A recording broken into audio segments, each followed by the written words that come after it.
नमस्कार दोस्तों, मैं हूं दिनेश के वोरा। स्वागत है आपका न्यूज टाइम और एसटीएस न्यूज के इस साइमलकास्ट कार्यक्रम के अंदर।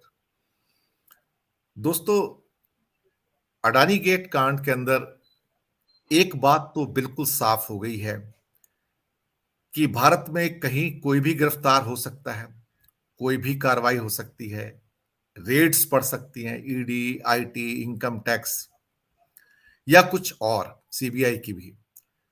लेकिन मित्र काल चल रहा है, जो राहुल गांधी ने कहा, यानी कि मोदी सरकार और अडानी का। अडानी पर कोई आंच नहीं आ सकती, ना तो उसका कोई सर्वे हो सकता है, ना उसके ऊपर कोई रेड हो सकती है, ना कोई उसकी जांच हो सकती है। और तो और इतना कुछ हो जाने के बाद भी, जहां उनके कई शेयर 80% से अधिक गिरे हैं, कुछ 70%, कुछ 60%, पर ऐसा कोई शेयर नहीं है जो नहीं गिरा है। 4000 से ऊपर जिसकी कीमत थी अडानी एंटरप्राइज की, जो उनका एक फ्लैगशिप कंपनी है, वो भी अब 1400 के आसपास खड़ा है। और आने वाले दिनों में ये अंदाजा लगाया जा रहा है कि शायद और ज्यादा ये नीचे चला जाए।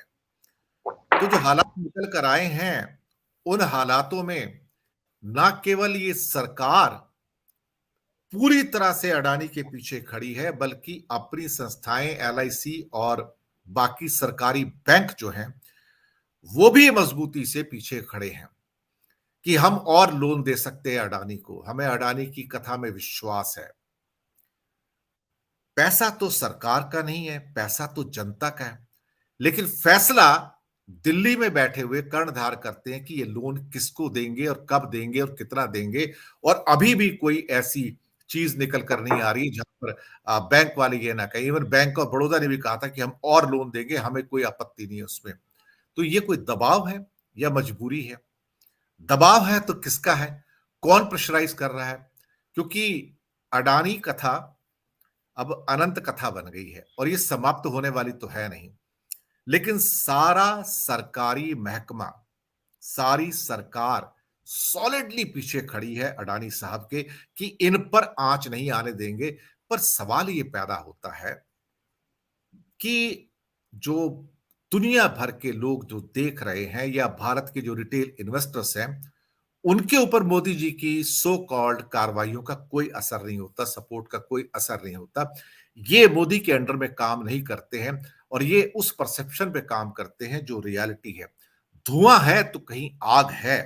हिंडनबर्ग ने साबित किया, विकीपीडिया ने साबित किया, और उसके बाद जितनी भी घटनाएं घटी हैं, जो क्रैशेस हुए हैं, वो इस बात को साबित करती है कि कहीं ना कहीं क्राइम हुआ है, घटना घटी है, गलत हुआ है, मैनिपुलेशंस हुए हैं, ऑडिटिंग के अंदर मैनिपुलेशंस हुए हैं, अकाउंटिंग में मैनिपुलेशंस हुए हैं, और तो और जो गोडा प्लांट है वहां पर मैनिपुलेशंस हुए हैं। कैसे एसईजेड में कन्वर्ट किया गया, वहां मैनिपुलेशन हुए हैं। कैसे राष्ट्रपति के ऑफिस में श्रीलंका में कॉल जाते हैं और उनको कॉन्ट्रैक्ट मिलते हैं, ये सच्ची बातें हैं। या फिर कैसे उनको ऑस्ट्रेलिया की खानों के लिए $1 बिलियन से ज्यादा एसबीआई का पैसा मिलता है। तो आग है तो धुआं है, कोई इस बात से इनकार नहीं कर सकता है। लेकिन इस सरकार को ना आग नजर आती है ना धुआं नजर आता है। उनको एक नीट एंड क्लीन अडानी पक्ष नजर आता है कि इन जैसा साफ सुथरा राजा हरिश्चंद्र भारत में पैदा नहीं हुआ। लेकिन कहते हैं, पाप और झूठ के 100 पर्दे लगा लो, एक ना एक दिन वो असली जो सूर्य की रोशनी होती है, सत्य की रोशनी होती है, उसको छुपा नहीं सकते हैं।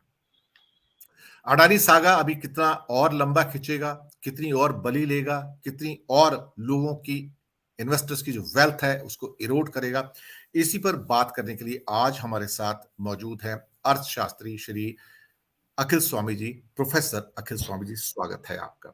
आपने वक्त निकाला, न्यूज टाइम के मन से जुड़े, धन्यवाद स्वामी जी आपका। स्वामी जी, प्रश्न तो नहीं करूंगा, लेकिन जो घट रहा है वो आपके सामने है, जो घटता जा रहा है वो भी आपके सामने है। लेकिन सरकार बेसुध है, कुंभकर्ण की नींद सोई है, वो उस और देखना ही नहीं चाहती कि कहीं कुछ गलत हुआ है। आपकी ऑब्जर्वेशन, आपकी टिप्पणी स्वामी जी।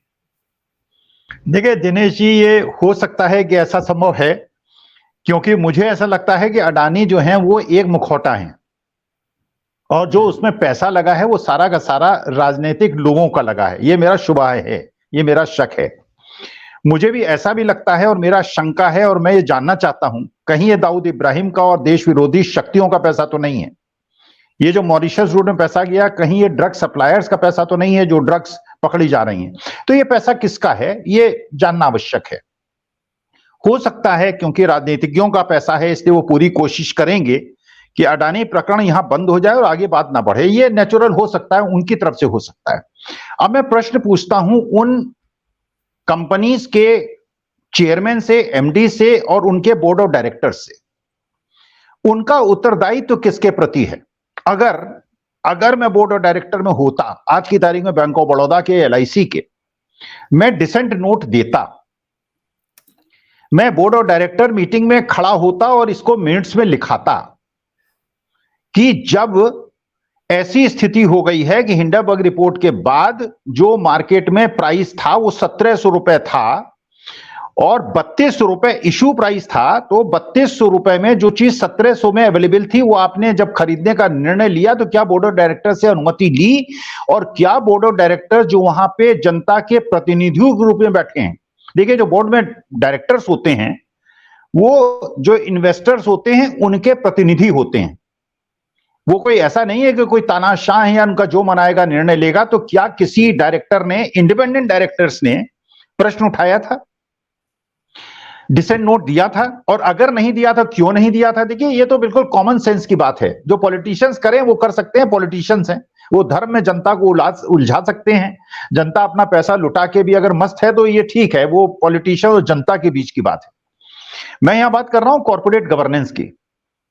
अगर उस बोर्ड ऑफ डायरेक्टर्स में बैठे हुए वो डायरेक्टर जो कि जनता के रिप्रेजेंटेटिव हैं, जो इन्वेस्टर्स के रिप्रेजेंटेटिव हैं, अगर उन्होंने डिसेंट नोट नहीं दिया और बोर्ड से रिजाइन नहीं किया, तो क्या उनसे इन्वेस्टर्स को यह प्रश्न नहीं पूछना चाहिए कि आपने अपने उत्तरदायित्व, तो हमने तो आपको ट्रस्टी बना के वहां बिठाया था, आपने हमारे साथ विश्वासघात क्यों किया?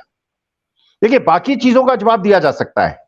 आज की तारीख में अगर जब ये हिंडनबर्ग की रिपोर्ट आई और जिस समय इशू खुला हुआ था उस समय अगर मार्केट में प्राइस 4000 होता और 3200 में ऑफर हो रहा होता तो समझ में आता था कि भाई 3200 रुपए का प्राइस है, मार्केट में 4000 है, 5000 हो जाएगा इसलिए हमने लगा दिया। लेकिन अगर मैं मार्केट में प्राइस 1700 रुपए है और आप 3200 रुपए में बोर्ड ऑफ डायरेक्टर्स उसमें इशू करवा रहा है, अप्लाई करवा रहा है, ये तो क्लियर फ्रॉड का केस है। अडानी ने फ्रॉड किया या नहीं किया मैं नहीं कह सकता, वो तो प्रूव होगा जब अभी रिपोर्ट आएंगी, और अभी तो बहुत सारी रिपोर्ट्स आएंगी। इंडिया नहीं देगा तो दूसरे देश वाले देंगे। लेकिन अगर एलआईसी और बैंक ऑफ बड़ौदा और ये जो म्यूचुअल फंड्स थे, जो एंकर इन्वेस्टर्स थे, जिन्होंने, एंकर इन्वेस्टर्स ने तो चलिए उस समय पैसा लगाया था जब मार्केट में 4000 का प्राइस था, लेकिन एफपीओ में जिन लोगों ने 3200 में पैसा लगाया जब मार्केट में 1700 रुपए का प्राइस था, तो क्या इन लोगों से इनके इन्वेस्टर्स और इनके जो जिन्होंने इन पे विश्वास किया प्रश्न पूछने का अधिकार नहीं है? कोई जस्टिफाई करके बता दे ये कैसा हुआ। देखिए मुद्दा ये है, असली मुद्दा ये है, आपने देखा कि एलआईसी के जो इन्होंने इन्वेस्टमेंट कर रखे हैं अडानी में, आज उसके प्राइसेस जो इन्होंने अप्लाई जिस रेट पे किया है उससे कम हो गए हैं। और इसके बाद भी अगर जनता नहीं जागती है तो चलिए जनता जाने, हम जनता के बारे में क्यों कर सकते हैं? मेरी तो सारी एलआईसी पॉलिसी जो है वो मैच्योर हो गई हैं और सरकारी म्यूचुअल फंड में मैंने पैसा लगाया नहीं है, जो भी पैसा लगाया वो प्राइवेट म्यूचुअल फंड में लगाया, इसलिए मेरे पर व्यक्तिगत कोई अंतर नहीं पड़ता। लेकिन ये एक और चीज आप समझिए कि अगर ये कंपनी के हिंडनबर्ग की रिपोर्ट और पूरे विश्व की रिपोर्ट आ रही है, अभी आपने कहा कि शेयर प्राइसेस इतने गिर गए हैं, दिनेश जी ये शेयर प्राइसेस इसलिए नहीं गिरे हैं क्योंकि सर्किट ब्रेकर्स लगे हैं और क्योंकि बायर्स नहीं है तो सेलर्स भी नहीं है, क्योंकि सारे के सारे शेयर, और अगर इसमें जो इनका वो है शेयर ट्रांसफर एजेंट है, अगर उसके यहां जाके आप इंक्वायरी करेंगे या सीबीआई या ईडी इंक्वायरी करेगी, इसमें जो रिटेल इन्वेस्टर्स दिखाए गए हैं वो भी फेक एड्रेसेस मिलेंगे, वो भी बेनामी नाम से होंगे, वो भी एक दफ्तर में 5000 लोग होंगे जिन्होंने उसी एड्रेस पे 200 500 के शेयर ले होंगे, वो रिटेल इन्वेस्टर नहीं है, वो फेक इन्वेस्टर्स हैं। और क्योंकि वो फेक इन्वेस्टर्स हैं, क्योंकि वो पॉलिटिशियंस के नाम से खड़े हुए हैं, क्योंकि वो अडानी साहब के नाम से खड़े हुए हैं, इसलिए वो शेयर मार्केट में बेच नहीं रहे, और क्योंकि शेयर मार्केट में वो बेच नहीं रहे इसलिए मार्केट जो है वो 100% गिर नहीं रहा। जिस दिन अगर ये इन्वेस्टर्स रिटेल होते और रिटेल इन्वेस्टर्स के हाथ में ये होता, अच्छा कितना बड़ा धोखा था दिनेश जी, अगर ये एप्पो मान लीजिए सब्सक्राइब हो गया होता और ये हिंडनबर्ग की रिपोर्ट 10 दिन के बाद आती और लोगों ने 3200 में अप्लाई कर दिया होता और उसमें 50% रिटेल इन्वेस्टर्स ने कर दिया होता। अभी तो चलिए रिटेल इन्वेस्टर्स बच गए, जो भी किया इन्होंने हेरा फेरी करके अपने लोगों से करवा दिया। अगर 50% 10,000 करोड़ रिटेल इन्वेस्टर का लग गया होता और हिंडनबर्ग की रिपोर्ट उसके बाद आती और शेयर प्राइसेस 3200 से घट के 1700 हो जाते तो हमारे रिटेल इन्वेस्टर्स का 50% वर्थ खत्म हो जाती। और यही षड्यंत्र था।